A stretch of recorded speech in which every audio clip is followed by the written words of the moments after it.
Project finance. Project finance is the long-term financing of infrastructure and industrial projects based upon the projected cash flows of the project rather than the balance sheets of its sponsors. Usually, a project financing structure involves a number of equity investors, known as sponsors, and a syndicate of banks or other lending institutions that provide loans to the operation. They are most commonly non-recourse loans, which are secured by the project assets and paid entirely from project cash flow, rather than from the general assets or creditworthiness of the project sponsors, a decision in part supported by financial modeling, see project finance model. The financing is typically secured by all of the project assets, including the revenue-producing contracts. Project lenders are given a lien on all of these assets and are able to assume control of a project if the project company has difficulties complying with the loan terms. Generally, a special purpose entity is created for each project, thereby shielding other assets owned by a project sponsor from the detrimental effects of a project failure. As a special purpose entity, the project company has no assets other than the project. Capital contribution commitments by the owners of the project company are sometimes necessary to ensure that the project is financially sound or to assure lenders of the sponsor's commitment. Project finance is often more complicated than alternative financing methods. Traditionally, project financing has been most commonly used in the extractive, mining, transportation, telecommunications, and power industries, as well as for sports and entertainment venues. Risk identification and allocation is a key component of project finance. A project may be subject to a number of technical, environmental, economic and political risks, particularly in developing countries and emerging markets. Financial institutions and project sponsors may conclude that the risks inherent in project development and operation are unacceptable, unfinanceable. Several long-term contracts such as construction, supply, offtake and concession agreements, along with a variety of joint ownership structures are used to align incentives and deter opportunistic behavior by any party involved in the project. The patterns of implementation are sometimes referred to as project delivery methods. The financing of these projects must be distributed among multiple parties, so as to distribute the risk associated with the project while simultaneously ensuring profits for each party involved. In designing such risk allocation mechanisms, it is more difficult to address the risks of developing countries' infrastructure markets as their markets involve higher risks. A riskier or more expensive project may require limited recourse financing secured by a surety from sponsors. A complex project finance structure may incorporate corporate finance, securitization, options, derivatives, insurance provisions or other types of collateral enhancement to mitigate unallocated risk. Origin. Limited recourse lending was used to finance maritime voyages in ancient Greece and Rome.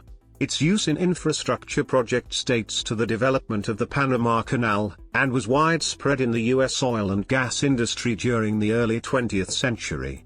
However, project finance for high-risk infrastructure schemes originated with the development of the North Sea oil fields in the 1970s and 1980s.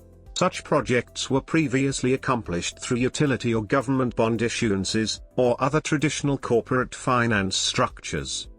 Project financing in the developing world peaked around the time of the Asian financial crisis, but the subsequent downturn in industrializing countries was offset by growth in the OECD countries, causing worldwide project financing to peak around 2000. The need for project financing remains high throughout the world as more countries require increasing supplies of public utilities and infrastructure. In recent years, project finance schemes have become increasingly common in the Middle East, some incorporating Islamic finance. The new project finance structures emerged primarily in response to the opportunity presented by long-term power purchase contracts available from utilities and government entities. These long-term revenue streams were required by rules implementing PURPA. The policy resulted in further deregulation of electric generation and, significantly, international privatization following amendments to the Public Utilities Holding Company Act in 1994. The structure has evolved and forms the basis for energy and other projects throughout the world. Parties to a project financing. There are several parties in a project financing depending on the type and the scale of a project. The most usual parties to a project financing are: project development. Project development is the process of preparing a new project for commercial operations. The process can be divided into three distinct phases. Financial model. A financial model is constructed by the sponsor as a tool to conduct negotiations with the investor and prepare a project appraisal report.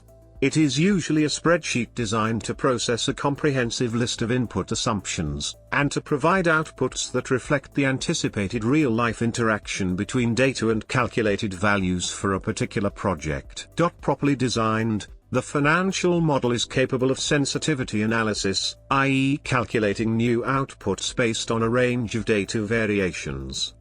Contractual framework. The typical project finance documentation can be reconducted to four main types: engineering, procurement and construction, EPC, contract. The most common project finance construction contract is the engineering, procurement and construction, EPC, contract. An EPC contract generally provides for the obligation of the contractor to build and deliver the project facilities on a fixed price, turnkey basis, i.e., at a certain predetermined fixed price, by a certain date, in accordance with certain specifications, and with certain performance warranties. The EPC contract is quite complicated in terms of legal issue, therefore the project company and the EPC contractor need sufficient experience and knowledge of the nature of project to avoid their faults and minimize the risks during contract execution. The terms EPC contract and turnkey contract are interchangeable. EPC stands for engineering, design, procurement and construction.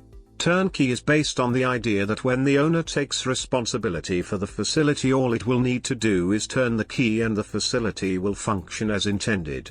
Alternative forms of construction contract are a project management approach and alliance contracting. Basic contents of an EPC contract are: Operation and Maintenance Agreement. An Operation and Maintenance (O&M) agreement is an agreement between the project company and the operator. The project company delegates the operation, maintenance and often performance management of the project to a reputable operator with expertise in the industry under the terms of the O&M agreement. The operator could be one of the sponsors of the project company or third-party operator. In other cases, the project company may carry out by itself the operation and maintenance of the project and may eventually arrange for the technical assistance of an experienced company under a technical assistance agreement. Basic contents of an O&M contract are: Concession Deed. An agreement between the project company and a public sector entity, the contracting authority, is called a concession deed. The concession agreement concedes the use of a government asset, such as a plot of land or river crossing, to the project company for a specified period. A concession deed would be found in most projects which involve governments, such as in infrastructure projects. The concession agreement may be signed by a national/regional government, a municipality, or a special purpose entity set up by the state to grant the concession. Examples of concession agreements include contracts for the following: Shareholders Agreement. The Shareholders Agreement, SHA, is an agreement between the project sponsors to form a special purpose company, SPC, in relation to the project development. This is the most basic of structures held by the sponsors in a project finance transaction. This is an agreement between the sponsors and deals with Offtake Agreement. An offtake agreement is an agreement between the project company and the offtaker, the party who is buying the product, service that the project produces, delivers. In a project financing, the revenue is often contracted, rather than being sold on a merchant basis. The offtake agreement governs mechanism of price and volume which make up revenue. The intention of this agreement is to provide the project company with stable and sufficient revenue to pay its project debt obligation, cover the operating costs and provide certain required return to the sponsors. The main offtake agreements are Supply agreement. A supply agreement is between the project company and the supplier of the required feedstock, fuel. If a project company has an offtake contract, the supply contract is usually structured to match the general terms of the offtake contract, such as the length of the contract, force majeure provisions, etc. The volume of input supplies required by the project company is usually linked to the project's output. Example: under a PPA, the power purchaser who does not require power can ask the project to shut down the power plant and continue to pay the capacity payment. In such case, the project company needs to ensure its obligations to buy fuel can be reduced in parallel. The degree of commitment by the supplier can vary. The main supply agreements are: 1. Fixed or variable supply. The supplier agrees to provide a fixed quantity of supplies to the project company on an agreed schedule, or a variable supply between an agreed maximum and minimum. The supply may be under a take or pay or take and pay. 2. Output, reserve dedication. The supplier dedicates the entire output from a specific source, for example, a coal mine, its own plant. However, the supplier may have no obligation to produce any output unless agreed otherwise. The supply can also be under a take or take and pay. 3. Interruptable supply. Some supplies such as gas are offered on a lower cost interruptible basis, often via a pipeline, also supplying other users. 4. Tolling contract. The supplier has no commitment to supply at all, and may choose not to do so if the supplies can be used more profitably elsewhere. However, the availability charge must be paid to the project company. Loan agreement. A loan agreement is made between the project company, borrower, and the lenders. Loan agreement governs relationship between the lenders and the borrowers. It determines the basis on which the loan can be drawn and repaid, and contains the usual provisions found in a corporate loan agreement. It also contains the additional clauses to cover specific requirements of the project and project documents. Basic terms of a loan agreement include the following provisions. Inter-Creditor Agreement. Inter-Creditor Agreement is agreed between the main creditors of the project company. This is the agreement between the main creditors in connection with the project financing. The main creditors often enter into the Inter-Creditor Agreement to govern the common terms and relationships among the lenders in respect of the borrower's obligations. Inter-Creditor Agreement will specify provisions including the following. Tripartite Deed. The financiers will usually require that a direct relationship between itself and the counterparty to that contract be established, which is achieved through the use of a tripartite deed, sometimes called a consent deed, direct agreement or side agreement. The tripartite deed sets out the circumstances in which the financiers may step in under the project contracts in order to remedy any default. A tripartite deed would normally contain the following provision. Tripartite deed can give rise to difficult issues for negotiation but is a critical document in project financing. Common Terms Agreement. An agreement between the financing parties and the project company which sets out the terms that are common to all the financing instruments and the relationship between them, including definitions, conditions, order of drawdowns, project accounts, voting powers for waivers and amendments. A common terms agreement greatly clarifies and simplifies the multi-sourcing of finance for a project and ensures that the parties have a common understanding of key definitions and critical events. Terms sheet. Agreement between the borrower and the lender for the cost, provision and repayment of debt. The term sheet outlines the key terms and conditions of the financing. The term sheet provides the basis for the lead arrangers to complete the credit approval to underwrite the debt, usually by signing the agreed term sheet. Generally, the final term sheet is attached to the mandate letter and is used by the lead arrangers to syndicate the debt. The commitment by the lenders is usually subject to further detailed due diligence and negotiation of project agreements and finance documents, including the security documents. The next phase in the financing is the negotiation of finance documents, and the term sheet will eventually be replaced by the definitive finance documents when the project reaches financial close. Basic scheme. For example, the Acme Coal Company imports coal. Energen Incorporated supplies energy to consumers. The two companies agree to build a power plant to accomplish their respective goals. Typically, the first step would be to sign a memorandum of understanding to set out the intentions of the two parties. This would be followed by an agreement to form a joint venture. Acme Coal and Energen form an SPC, Special Purpose Corporation, called Power Holdings Incorporated, and divide the shares between them according to their contributions. Acme Coal, being more established, contributes more capital and takes 70% of the shares. Energen is a smaller company and takes the remaining 30%. The new company has no assets. Power Holdings then signs a construction contract with Acme Construction to build a power plant. Acme Construction is an affiliate of Acme Coal and the only company with the know-how to construct a power plant in accordance with Acme's delivery specification. A power plant can cost hundreds of millions of dollars.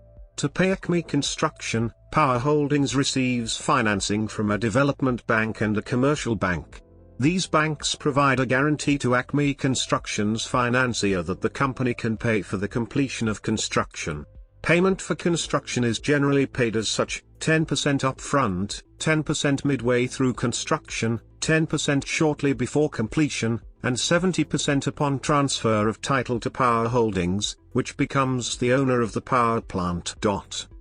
Acme Coal and Energen form Power Manage Incorporated, another SPC, to manage the facility. The ultimate purpose of the two SPCs, Power Holding and Power Manage, is primarily to protect Acme Coal and Energen. If a disaster happens at the plant, prospective plaintiffs cannot sue Acme Coal or Energen and target their assets because neither company owns or operates the plant. However, project financiers may recognize this and require some sort of parent guarantee for up to negotiated amounts of operational liabilities. A sale and purchase agreement, SPA, between Power Manage and Acme Coal supplies raw materials to the power plant. Electricity is then delivered to Energen using a wholesale delivery contract. The net cash flow of the SPC Power Holdings, sales proceeds less costs, will be used to repay the financiers. Complicating factors.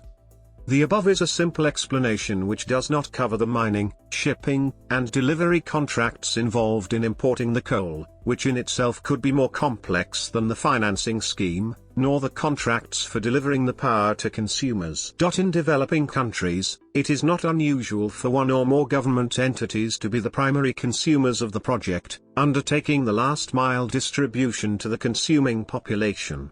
The relevant purchase agreements between the government agencies and the project may contain clauses guaranteeing a minimum offtake and thereby guarantee a certain level of revenues.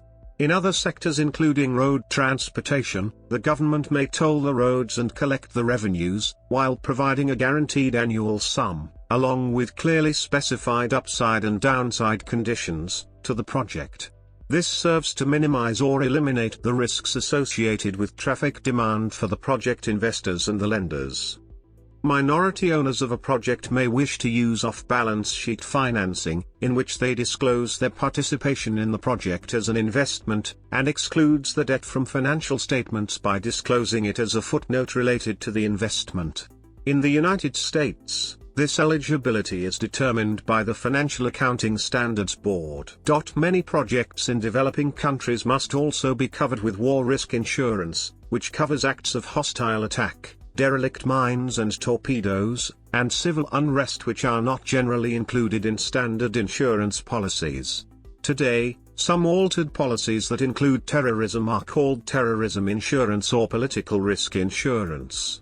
In many cases, an outside insurer will issue a performance bond to guarantee timely completion of the project by the contractor.